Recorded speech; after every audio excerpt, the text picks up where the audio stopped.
by his children, so that all the trees, all the other nations of Eden that were in the garden of the Most High envied him. All right, so all the other nations that was there, once again proving that point that all other nations were there in the Garden of Eden, said what? All the other nations there envied him, man. What? For his knowledge, his understanding, and wisdom. Just as today the other nations envy us that we have such a great power of Yahweh Shai, and that he does such great and marvelous things for the nation of Israel. Even here in the days of our captivity, the Most High blesses us daily, man. The Most High blesses us daily. Okay. Yeah. Quick script on that, real quick. Psalms 69 and 18.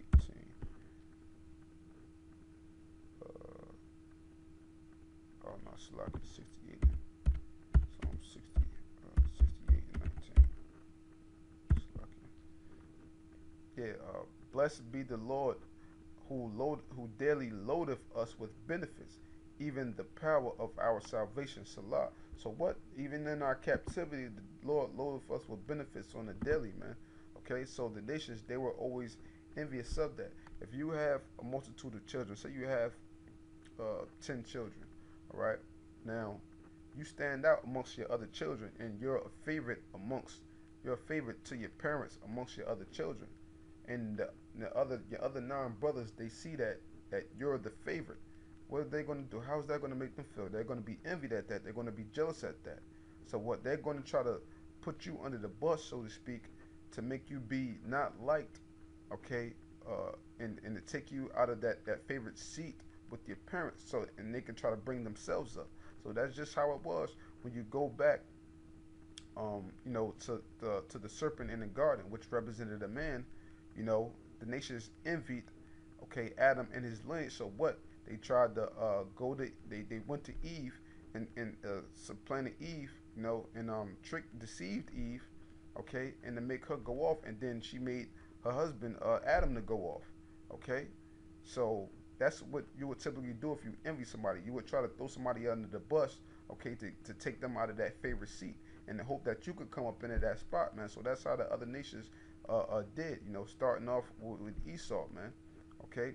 And when it goes into Psalms, the 83rd chapter, how the nations came together with one consent, basically what? To bring us down. What? Because they envied us, and they envied the great things, and how the Most High was dealing with us and not with them, man. Because the Most High, he gave them their inheritance, their portion. But we have the true and living power, to deal with us on a daily and not them. So they're envious of that to this day, and they don't want us to come back into power, man. All right. So, and two, keep in mind that through the Spirit, Yahweh Shai, first coming on the flesh as Adam. All right. So, as Yahweh Shai coming in the flesh as Adam, the first person created upon the face of the earth, the other nations, what? Envied him, and the other nations learned all that great knowledge, understanding, and wisdom from him, which is ultimately reincarnated today, okay, being the Israelites. Okay, so from the time of the beginning, all nations learned from Adam, which was Yahweh Shai, and then coming back later on in the generations, all nations learned again from the nation of Israel during the time of King Solomon, which once again is Yahweh Shai being reincarnated upon the face of the earth. Okay, so to get into that real quick, this next scripture, okay, yeah, here 1 Kings 4:29, okay, says, and the Most High gave Solomon wisdom and understanding, exceeding much, and largeness of heart. Most High, opened up his mind, ultimately opened up his pineal gland, to bestow more knowledge, understanding, and wisdom unto him. Okay, even as the sand that is on the seashore. And Solomon's wisdom excelled the wisdom of all the children of the east country and all the wisdom of Egypt, man. All right, so what is this guy talking about? This this homosexual Shaka Amos saying that we got things from Egypt, man. All things belong to Egypt, and he says that he's taking it back. What are you taking back when you're not even a damn Egyptian, man? You're an Israelite, whether you accept it or not.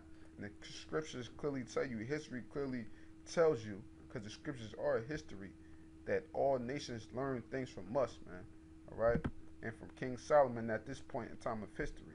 Okay, so King Solomon's wisdom exceeded all wisdom of all the other nations, including all the wisdom of Egypt put together, man. All the nations' wisdom that they had put together couldn't compare to King Solomon's wisdom, man. An Israelite, man. All right, for he was wiser than all men, than Ethan the Ezrahite, and Heman the and Chachal, and Darda the sons of Mahal, and his fame was in all nations round about him. Okay, just like I showed with what Adam, okay, when he went off, you know, his knowledge and everything that he had couldn't hide him amongst the other nations. He was what considered famous, if you would say, to a degree. All right, and now just the same way how King Solomon, his fame went about all the nations of the earth for what his knowledge and his riches, the same way it was with Adam. And both of these were Yahweh Shai, being brought as Adam and being brought as King Solomon, okay, through the reincarnation, all right. And he spake 3,000 proverbs, and his songs were 1,005. And he spake of trees, from the cedar that is in Lebanon, even unto the hyssop that springeth out of the wall. Now, this is some interesting because of what it said. He spake of trees from the cedar that is in Lebanon, even to the hyssop that springeth out of the wall. The cedar that is in Lebanon, we know, going back to Ezekiel 31:3, the cedar that is in Lebanon, that was compared unto Adam, which ultimately was Yahweh Shai. Now you got King Solomon with his proverbs and things speaking of trees that is in Lebanon.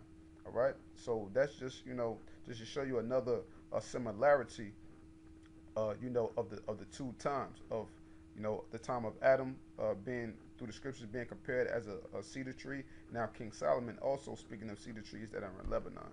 All right, he spake also of beasts and of fowl and of creeping things and of fishes, and there came of all people, okay, even the Egyptians, okay, to hear the wisdom of Solomon from all kings of the earth which had heard of his wisdom. All right, so all nations came up under the shadow of King Solomon, man. Okay, and the Israelites. All right. This is last scripture. This is Ecclesiasticus 47. I started 13. Solomon reigned in a peaceable time and was honored, for the Most High made all quiet round about him, that he might build an house in his name and prepare his sanctuary forever. How wise wast thou in thy youth, and as a flood filled with understanding.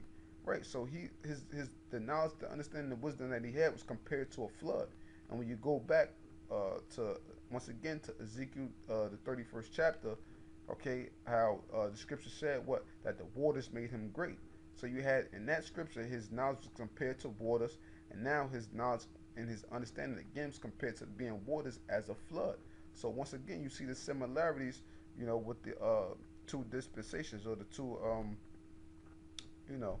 right, verse 15.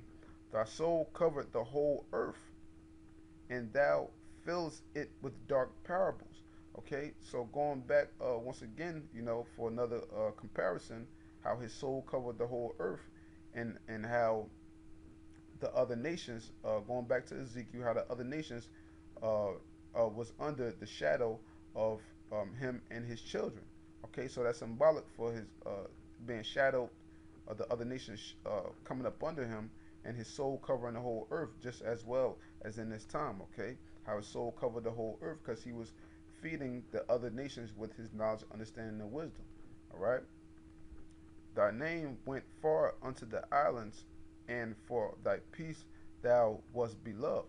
Thy countries marvel at thee for thy songs and proverbs and parables and interpretations. So the other nations, they marveled at King Solomon, man, for all the wisdom and everything and the riches in which he had, just as well as the nations, going back to Ezekiel 31, how the nations envied Adam and envied his chosen lineage. So, once again, to reiterate, Adam, incarnated as Yahweh, being put in the earth, through the spirit was Yahweh Shai, and King Solomon, through the spirit was Yahweh Shai, and showing you the similarities between the two, man, and how the nation of Israel through the spirit was back then, just not called at that name, but through the reincarnations being brought here, through King Solomon and through our forefathers being bestowed with the knowledge, understanding, and wisdom, being passed down on to the rest of us here today, and how all nations learned all things from us, from the foundations of the earth, and then during the time of King Solomon as well, man. So, so for the people out there that's saying that we taking things from other nations, so on and so forth, man, that is totally false, man. That is totally false, man. So, through the spirit of Yahweh Bashim Yahushai, I hope this lesson was edifying, and I hope that I made sense of the points in which I touched on, and I just hope brothers may have learned something through this, through the spirit of Yahweh Bashim Yahushai, and with that, I just like to give all praises, honor, and glory to Yahweh Bashim Yahushai, double honors to the apostles and the elders of Great Millstone, and shalom to the electmen out there doing this work of faith and labor of love and true sincerity. Shalom and death to America. On the seventh day, march around the city 7 times. Then the priests should make a long blast with the ram's horn. As soon as you hear the sound of the